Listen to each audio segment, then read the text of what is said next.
Nous avons une découverte archéologique capitale à vous révéler.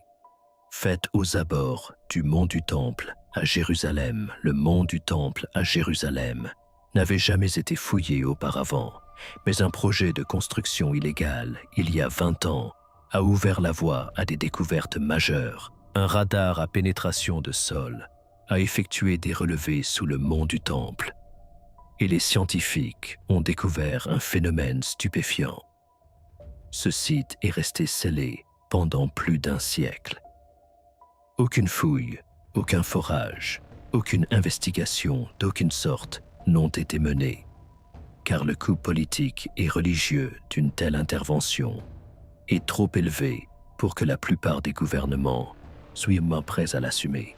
Le mont du Temple se situe au carrefour de 3 religions mondiales et de 2000 ans de guerre non résolue. C'est le lieu le plus protégé et le plus disputé de la planète. Le mont du Temple, outre son importance pour les Juifs et les chrétiens, est le 3e lieu le plus sacré pour l'islam. Et pendant des décennies, les secrets qu'il recèle sont restés enfouis. Les chercheurs ont ensuite pointé un radar à pénétration de sol vers le substratum rocheux, la même technologie qui avait permis de découvrir des chambres cachées à l'intérieur de la grande pyramide de Gizeh, et la Terre a révélé quelque chose d'inattendu, des formes qui ne devraient pas exister, des espaces non répertoriés officiellement. Les révélations des analyses ont déclenché une série de découvertes que les autorités peinent encore à contenir. À la fin de cette vidéo, vous comprendrez pourquoi la catastrophe. Pour comprendre l'importance de ce relevé radar, il faut d'abord savoir à quel point cette histoire a failli ne jamais exister. En 1999, des bulldozers ont commencé à creuser le sol sous le site le plus disputé de la planète. Le Waqf islamique avait donné son feu vert à la construction d'une mosquée souterraine dans un espace appelé les Écuries de Salomon. Le mont du Temple est ainsi devenu le 3e lieu saint de l'islam, après la Mecque et Médine. De ce fait, la question est devenue politiquement très sensible. Sans l'approbation des autorités israéliennes, sans supervision archéologique et sans aucune documentation, en 3 jours, environ 9000 tonnes de terre ont été extraites et déversées dans la vallée du Cédron comme des déchets de chantier, mélangés à des morceaux de béton, entassés à côté de barres d'armature tordues. 9000 tonnes ont disparu. Les ouvriers ont mis à nu des strates d'histoire avec la même indifférence que si l'on creusait les fondations d'un parking. Des centaines de camions de terre saturés de 3000 ans de mémoire humaine, dispersés sans la moindre photographie ni notice biographique. Ce genre de sol stratifié sur lequel se construisent des carrières universitaires entières, perdues en quelques semaines. Et c'est là le hic. Il ne s'agissait pas d'une terre ordinaire. C'est la colline que le livre de la Genèse appelle le mont Moriah, où Dieu ordonna à Abraham de sacrifier Isaac, où Salomon fit construire le premier temple et abrita l'arche d'alliance dans une pièce si sacrée qu'une seule personne au monde pouvait y pénétrer une fois par an. Les Babyloniens incendièrent ce temple en 586 avant notre ère. Un second s'éleva à sa place. Les Romains le rasèrent en 70 de notre ère, lorsque Titus, fils de l'empereur Vespasien, commanda à 60 000 légionnaires de prendre d'assaut Jérusalem à l'aube et de porter le coup de grâce à une ville dévastée. Les musulmans connaissent ce lieu comme le noble sanctuaire d'où Mahomet serait monté au ciel. Les chrétiens le connaissent comme l'endroit où Jésus renversa les tables des changeurs de monnaie. 3 religions, un sommet. Les Juifs le considèrent comme comme leur seul lieu saint. Les musulmans le considèrent comme saint pour eux. Chacun prétend que tout cela lui appartient. Un arrangement politique maintenu par la diplomatie, la tradition et la menace permanente de violence. Pendant plus d'un siècle, cette fragilité a rendu tout ce qui se trouvait sous la surface totalement inaccessible. Aucune fouille, aucune exploration, rien. Le plus grand site archéologique de la planète, scellé dans l'obscurité. Et maintenant, les bulldozers l'avaient ravagé. Et quelque part dans ces décombres, rejetés dans la vallée du Cédron, les preuves attendaient encore.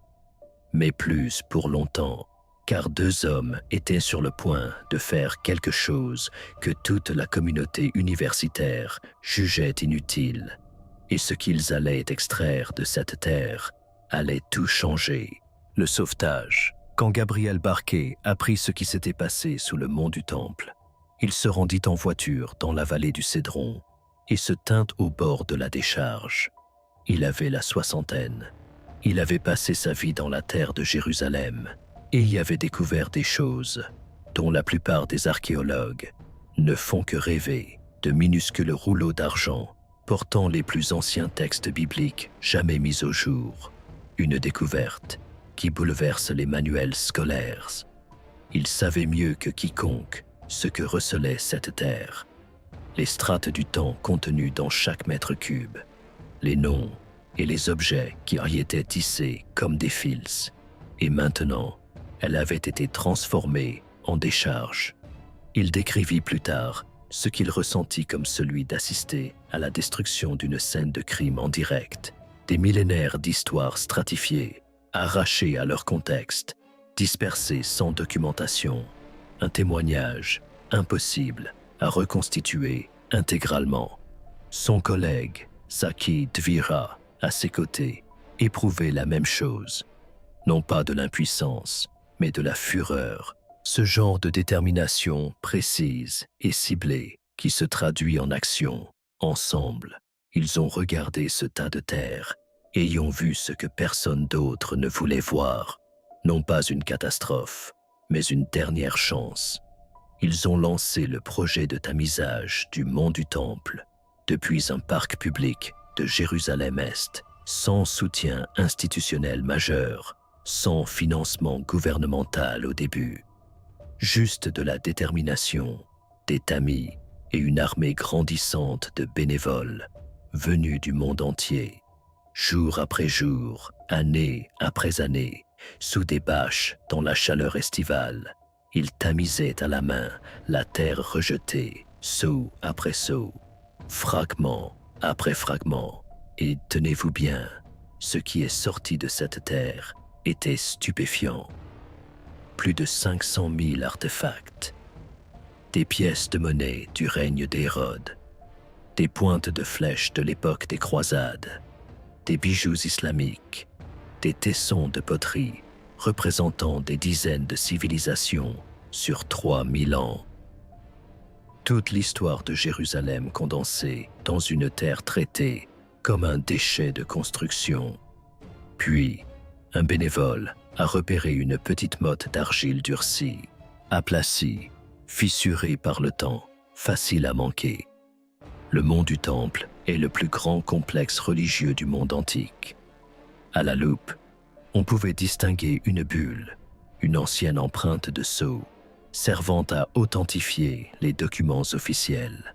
L'inscription était en paléo-hébreu et appartenait à Gedaliahu, fils d'Immer.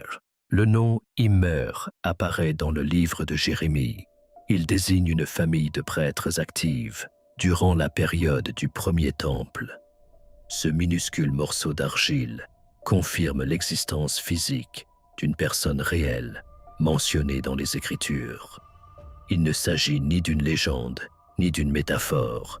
Un homme avec un nom, une fonction et un sceau qui s'est tenu au sommet de cette colline il y a près de 3000 ans.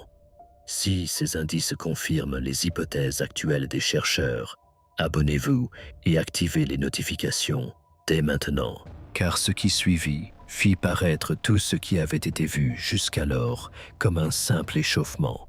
D'autres bulles refirent surface. Des noms correspondant à des récits bibliques.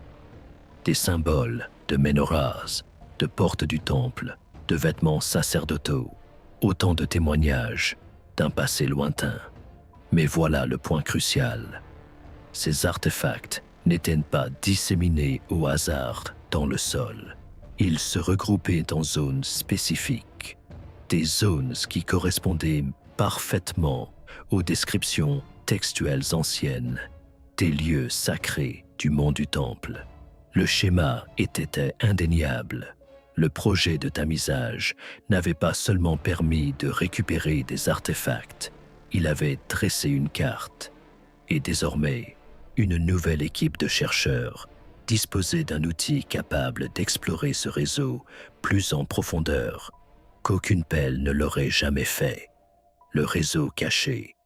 Entre 2021 et 2024, les chercheurs ont commencé à combiner un radar à pénétration de sol avec de vieilles cartes topographiques britanniques datant des époques ottomanes et du Manda. Ces anciens relevés avaient révélé quelque chose d'étrange. Des cavités souterraines près de la limite sud du mont du Temple, des chambres, des escaliers, des espaces creux que personne ne pouvait expliquer. Pendant des générations, ces rapports sont restés dans les archives, considérés comme de simples conjectures d'une époque moins scientifique. La nouvelle équipe a décidé de vérifier. Les fouilles physiques sous le mont étaient toujours interdites, politiquement intouchables, religieusement explosifs. Ils ont donc pointé le radar vers le sol, la même technologie qui avait révélé des chambres cachées à l'intérieur de la grande pyramide de Gizeh, et ont laissé les données parler. Et les scans ont révélé des détails surprenants, des lignes droites, des formes géométriques, des traces d'activité humaine, là où le calcaire naturel n'aurait dû présenter que des irrégularités, des pièces, des couloirs, des espaces scellés qui n'avaient rien à faire là. Et c'est là que le bas blesse. Lorsque l'équipe a superposé les données radar à ces cartes britanniques centenaires, les contours correspondaient, les mêmes couloirs, les mêmes escaliers condamnés, les mêmes vides. Un siècle de progrès technologique venait de confirmer les soupçons des explorateurs victoriens. Et personne ne les avait crus. Le radar détectait quelque chose de réel, quelque chose d'entièrement scellé. Mais un radar ne peut pas voir à travers une pierre scellée. Puis, en dégageant les décombres d'une structure hérodienne dans les tunnels du mur occidental, des ouvriers ont mis au jour un escalier partiellement enfoui, taillé dans le calcaire. Ils plongeaient dans l'obscurité la plus totale. Au fond, une antichambre oubliée. Celle-ci avait été fouillée de façon barbare, sans aucun contrôle archéologique. Les murs supérieurs portaient des sculptures byzantines, des croix effacées et des inscriptions des 4e et 5e siècles. Les premiers chrétiens s'y étaient recueillis il y a 1500 ans, mais sous le sol, un vestige bien plus ancien se cachait. Les fondations étaient d'imposants blocs de pierre de taille, finement taillés et empilés, avec une précision que les archéologues observent rarement après la période du premier temple. Ni croisés, ni romains, ni hérodien, d'une ancienneté telle que l'équipe a dû s'arrêter et tout revoir. Le savoir-faire employé correspondait à des techniques disparues de la région après la conquête babylonienne du VIe siècle avant notre ère. Et tenez-vous bien, un deuxième escalier, à moitié effondré, rempli de gravats, non pas à cause de la dégradation naturelle, ni du temps, mais de la main de l'homme. D'énormes pierres délibérément coincées dans le passage. Quelqu'un l'a scellé à jamais, comme si la chose la plus importante au monde était d'empêcher quiconque d'atteindre ce qui se trouvait au fond.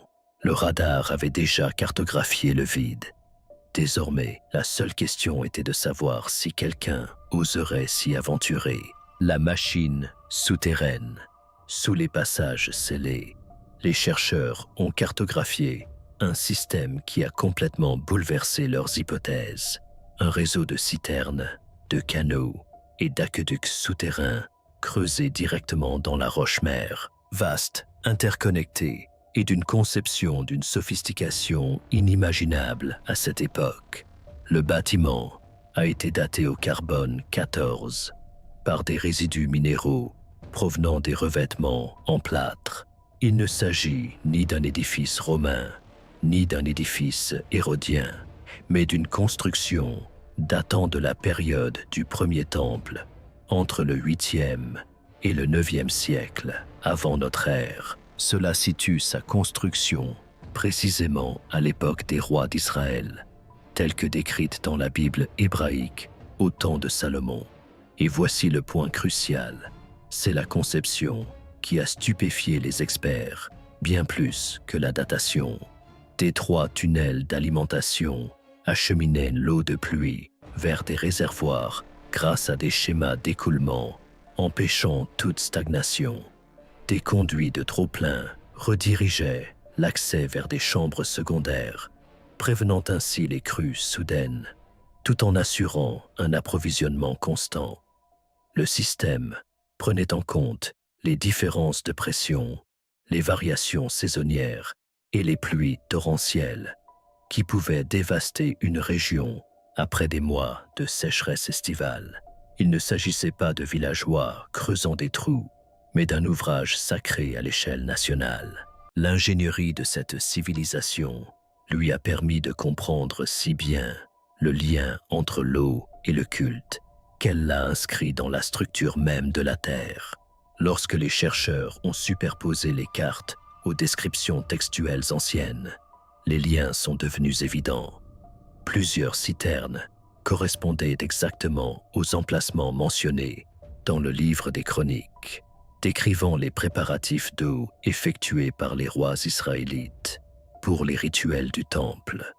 Un immense bassin se trouvait directement sous l'emplacement, dans les textes hébraïques, de l'autel des sacrifices. Ce bassin était tapissé d'épaisses couches de cendres et de légers résidus organiques, accumulés pendant des siècles. Nous possédons plus de 6000 pièces de monnaie anciennes. Nous avons des fragments de figurines et de statuettes. Nous avons des objets liés à l'Antiquité militaire, des objets ayant fait l'objet de rituels répétés, lavage des mains, purification des outils, libation de génération en génération, les mêmes gestes, le même lieu. Voilà le hic. Les canaux ne s'arrêtaient pas aux citernes. Le radar l'avait déjà montré. Il menait plus profondément, directement vers des chambres si hermétiquement scellées, avec une telle obstination qu'elles avaient résisté à tous les empires, à tous les tremblements de terre, à toutes les armées qui avaient déferlé sur cette colline pendant 3000 ans. L'équipe s'apprêtait à entrer. La pierre de la Shekinah, le docteur Yuval Baruch, avait passé des années à explorer les tunnels sous Jérusalem. Homme peu enclin au spectaculaire, méthodique et précis, il était le genre de chercheur qui privilégiait les données à l'instinct et mesurait 2 fois avant de consigner quoi que ce soit. Lorsqu'il mena l'équipe dans le passage au-delà de l'escalier scellé, il avança comme toujours, prudemment, silencieusement, pas à pas. Le passage se rétrécit. L'air s'épaissit. Un silence ancestral, préservé de toute présence humaine depuis des millénaires. Un silence qui n'existe plus à la surface. Le radar leur avait révélé la forme de la pièce, au bout de ce couloir, les dimensions du vide, les contours de ce qui s'y trouvait. Mais les données sur un écran et l'expérience directe de l'obscurité sont 2 choses bien différentes. Au bout du couloir, ils atteignirent le seuil d'une pierre scellée. Les dernières pierres furent retirées. Personne ne bougea, personne ne parla. La chambre était petite, pas plus de 3 mètres de diamètre. Les parois, lisses et nues, étaient taillées à même la roche. Aucune décoration, aucune couleur, juste de la pierre brute et ancienne. Au centre, un bassin de pierre, rond, peu profonde, à demi enfoui sous les cendres. Des fragments d'encens brûlés l'entouraient. Des lampes à huile en terre cuite noire étaient disposées avec une précision délibérée, presque troublante. De petites offrandes y étaient déposées avec un soin qui en disait plus long que n'importe quelle inscription. Cette pièce ne s'était pas effondrée, elle n'avait pas été abandonnée, elle avait été scellée intentionnellement, destinée à rester intacte jusqu'à la fin des temps. Et pendant plus de 2000 ans, ce fut le cas. Le bassin portait des inscriptions, estompées par des millénaires, mais lisibles sous la lumière directe. Une écriture paléo-hébraïque. Baruch se pencha. Sa lampe frontale éclaira les lettres gravées. Il lut les mots lentement, une fois, 2 fois, et sa voix se brisa. Celui qui demeure ici, son esprit ne le quitte jamais. Il recula. Quelqu'un derrière lui perçut le son de sa respiration, entre un halètement et un murmure, et l'équipe comprit avant même qu'il n'ait dit un mot. Ses mains tremblaient. Un homme qui avait passé sa vie à être mesuré et précis se tenait dans une chambre de 3 mètres de profondeur, creusée dans la roche, et ressentit quelque chose auquel il ne s'était jamais préparé, non pas la découverte d'un artefact, mais la preuve tangible d'une présence.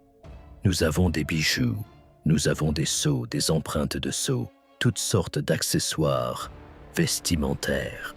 Le silence. Puis quelqu'un d'autre a poussé un cri d'effroi. Voilà ce qu'il en était. Ces mots n'étaient ni de la poésie, ni une bénédiction, ni une dédicace banale, gravée par un artisan. Ils correspondaient aux descriptions bibliques anciennes d'un lieu unique, le Saint des Saints, la chambre la plus intérieure du temple, où la Shekinah, la présence divine de Dieu, était censée résider physiquement, un lieu si sacré que seul le grand prêtre pouvait y pénétrer, si dangereux que la tradition voulait que quiconque y entrait indignement n'en ressorte pas vivant. Une corde était attachée à sa cheville, afin que son corps puisse être récupéré sans que personne d'autre n'ait besoin d'y mettre les pieds. Aucun artefact provenant de cet espace n'avait jamais été retrouvé. Aucune preuve matérielle n'avait jamais fait surface dans les archives archéologiques modernes. Pendant des siècles, les érudits ont débattu pour savoir si le Saint des Saints était une réalité historique littérale ou une métaphore, une tradition orale embellie par 3000 ans de transmission. Personne n'avait jamais trouvé de preuves jusqu'à ce que la voix de Baruch se brise dans ce couloir. La datation au carbone 14 a donné des résultats. Les lampes à huile correspondaient à des exemplaires datant du 8e au 7e siècle avant notre ère. La composition du calcaire correspond aux matériaux utilisés sous le règne de Salomon.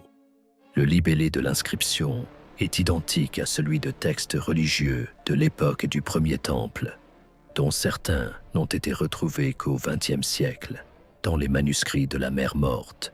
Authentification physique, datation et vérification possible. Il y a 3000 ans, quelqu'un a gravé ces mots dans la pierre pour que la vérité survive à tous les empires qui se sont succédés, enfouis dans le silence et scellés dans les ténèbres. Pendant 3 millénaires, le message attendait. À présent, quelqu'un l'avait enfin lu. La révélation, la découverte, a provoqué une onde de choc dans le monde universitaire, une onde de choc discrète et maîtrisée. L'annonce a été prudente, fragmentée, volontairement vague, car ceux qui savent ce qui a été trouvé en comprennent parfaitement la signification et le danger. Le mont du Temple est un lieu sacré pour 3 religions mondiales. Toute affirmation selon laquelle le récit d'une tradition aurait été définitivement prouvé pourrait déclencher des crises bien au-delà de Jérusalem. Cette découverte est comme une allumette dans une pièce remplie de poudre, et tous ceux qui la tiennent savent exactement ce qui se produira s'ils la laissent exploser. Le théologien évangélique Michael Brown a qualifié cette découverte de validation archéologique la plus importante des Écritures depuis les manuscrits de la Mer Morte, tout en soulignant que ces implications prendraient des décennies à être pleinement comprises. Certaines communautés chrétiennes y voient l'accomplissement d'une prophétie, une preuve tangible que les récits bibliques constituent un témoignage historique et non une tradition orale embellie au fil des siècles. Mais voilà le hic. Tout le monde ne se réjouit pas. Le rabbi David Lau, ancien grand rabbin d'Israël, aurait déclaré que si cette découverte confirme ce que les fidèles ont toujours su, perturber le lieu de la Shekinah sans préparation spirituelle adéquate constitue une transgression de la plus haute importance. Pour les Juifs pieux, ce lieu n'a aucune signification historique. Il est imprégné de la présence divine. L'excavé n'est pas une exploration, c'est une profanation. Les autorités islamiques sont restées largement silencieuses. Selon certaines sources, l'inquiétude est vive quant à l'utilisation que ces découvertes pourraient faire à des fins de revendication territoriale. Le fragile statu quo régissant le mont du Temple, fruit de décennies de diplomatie et de la menace constante d'un effondrement, n'a jamais été aussi précaire. Une simple confirmation publique des découvertes pourrait anéantir les accords qui ont maintenu une paix fragile pendant toute une génération. Et pourtant, en coulisses, la recherche s'accélère. Les chercheurs font maintenant pression pour obtenir l'autorisation de déployer l'imagerie muonique, la méthode de balayage des particules qui a permis de découvrir des cavités cachées à l'intérieur de la Grande Pyramide en 2017. L'objectif est de cartographier des chambres scellées supplémentaires sans toucher la surface, sans perturber le sol, sans donner à quiconque une raison d'interrompre le projet, car le radar à pénétration de sol a déjà révélé 3 autres cavités, et ce que ces relevés indiquent change tout. Qu'y a-t-il en bas? 3 autres cavités sont apparues sur le radar, 3 espaces scellés, jamais pénétrés, jamais cartographiés, jamais vus par l'œil moderne. L'une d'elles se situe directement sous le dôme du rocher. D'un diamètre de 12 mètres, il s'agit de la plus grande cavité inexplorée sous tout le mont du Temple, juste là, sous l'un des édifices les plus chargés spirituellement de la terre. Personne ne sait ce qu'il renferme, personne ne sait qui l'a scellé ni quand, et les barrières politiques et religieuses qui empêchent de le découvrir ne seront peut-être jamais levées de notre vivant. Mais pensez à ce que le radar a déjà révélé. Pensez à ce qui a été mis au jour dans une chambre de 3 mètres de large. Un bassin, une inscription, la preuve tangible que le Saint des Saints n'était pas un mythe, mais une réalité historique. Tout cela dans un espace de la taille d'une petite chambre. Imaginez maintenant ce qui attend dans un vide scellé, 4 fois plus grand, directement sous l'endroit où, selon la tradition, Salomon aurait placé l'arche d'alliance, là où la présence divine était censée reposer entre 2 chérubins d'or, là où, selon la tradition mystique juive, la pierre angulaire de la création ancre le monde physique au monde spirituel. Et tenez-vous bien, les chercheurs pensent qu'il pourrait y avoir d'autres vides encore. Au-delà des 3 détectés par le radar à pénétration de sol a ses limites.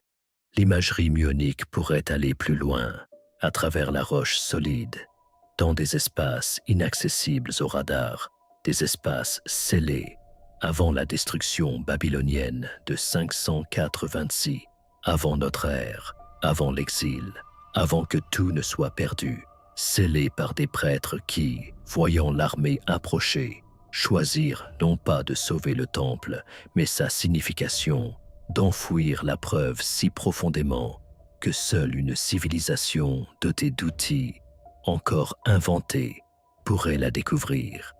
Et si c'était précisément ce qui s'était passé? Et si le plus grand vide scellé, sous le dôme du rocher, contenait la réponse à une question que 3 religions se posent depuis 3000 ans? Le radar en aperçut les contours. La porte est entr'ouverte. Elle ne pourra plus être refermée. Si cette découverte vous a autant marqué que moi, n'hésitez pas à liker et à vous abonner pour découvrir d'autres analyses approfondies de l'histoire qu'on préfère vous cacher. Laissez un commentaire ci-dessous. Pensez-vous que les chercheurs devraient ouvrir les chambres scellées restantes, ou certains secrets devraient-ils rester enfouis à jamais? Cliquez ici pour découvrir d'autres découvertes interdites que l'archéologie conventionnelle ne parvient toujours pas à expliquer.